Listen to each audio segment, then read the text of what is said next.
how does private money lending actually fit into someone with a busy schedule? It's a great question. Some of the things we're going to cover are what is the real time commitment involved in private money lending? So that's the first thing. The second thing is why structure is going to be your best friend in this industry, in this type of investing, especially if you are a busy full-time professional. And then third, what does passive really mean when we talk about passive income and private money lending? So these are questions that you have. Stay tuned. We're going to answer all of them. So first, the true time commitment in private money lending. Now, okay, hear me out, okay? There's a couple things here. First, there is a time commitment when you first get started that does not stay as you continue, right? Now, what that looks like is when you are getting started in private money lending, you will have to invest some time in educating yourself. There's no way around that, okay? Like, unless you just don't want to be a lender and you just want to give your money to someone and have them invest it for you, that's a whole different situation. But if you want to actually be a private money lender, there will be a time investment up front, okay? I just have to let you know. Now, the thing is, that's going to be the only time you invest that much time. And how much time are we talking about? So, when I first started in private money lending, I spent a lot of time learning things myself, trying to figure out from YouTube and books and consultations with expensive attorneys, what the heck am I doing and how does this work, right? I had never even heard of it. And so I would say I spent a few months now, really thinking about this on a daily, honestly, after my job, trying to figure out like, what do I need to be doing and what do I need to set up and all this stuff, and really like trial and error.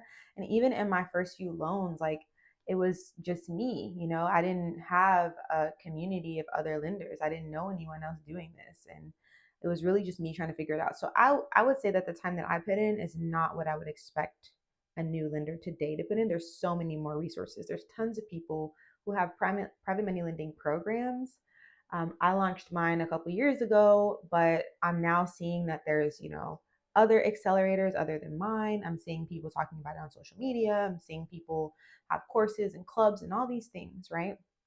So I would estimate you're going to spend about 4 to 6 weeks if you're really focused in the beginning, learning about how this works and what this is. And each week, I would say you'll put in 3 to 6 hours per week for that initial 4 to 6 weeks.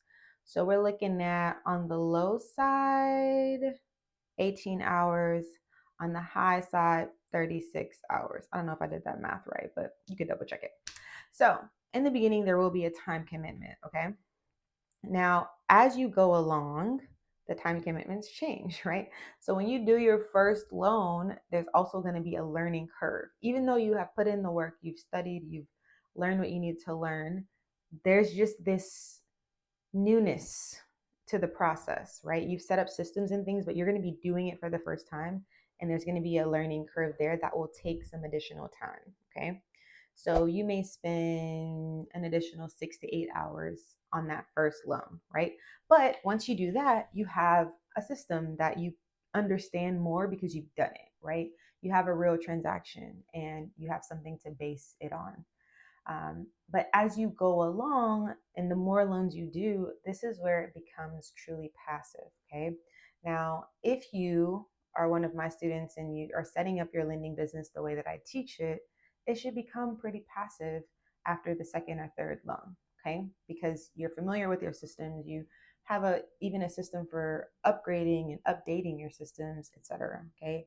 And when I say passive, I don't mean like you don't spend any time. I mean you may spend a little bit of time when you are vetting a deal, or vetting a project and getting things set up. But if you are properly leveraging your power team, there should be not a ton of time that you're spending, right? And then you may spend a little bit of time on the back end of a loan, closing everything out. If you are servicing your loans, you may spend a little bit of time, an hour, maybe not even 30 minutes, 15 minutes, 30 minutes per month, making sure things are flowing. But again, these are all things that can be delegated as well. So after the first few, it does become pretty passive. So right now I am in a loan and it's in repayment. And for this one, I did not do the flat fee at the end structure. Okay. So this borrower is paying weekly. I spend maybe 5 minutes every week making sure the payment is made and splitting my allocations and all that kind of stuff. Right. Now, I am probably going to enter into another loan this year in a different state, and there's going to be a little bit of a time commitment with that. So I'll have to learn that state. I'll probably hire an attorney. I'm still thinking about that to see, like, how am I properly set up for this? I've already done some research because I'm an attorney myself, but I may want to hire an attorney. That may take a little time. I might meet with them for an hour. I may have meetings with some initial borrowers I'm considering, but I've already started doing that. And so when I first work with a borrower, I may have to invest a few hours getting to know that person, their systems, their processes. But once that's done, I mean, it's going to be the same process as my other loans, right? So it's going to be low time. These move pretty quickly. So, there might be a 2 week period where I'm doing due diligence and we're closing things out and documentations and blah, blah, blah.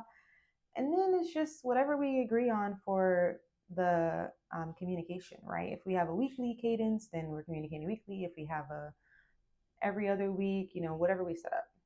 And that is the passive part of it, right? I don't have to really manage the project. I'm not working with contractors and vendors and things like that. Now, structure here is what's really going to help you. So I work full time, of course. I run a business. I'm also a real estate investor and a landlord, and I still do private money lending. Now, what does that structure look like? First of all, it's about capacity. How many loans am I doing, right?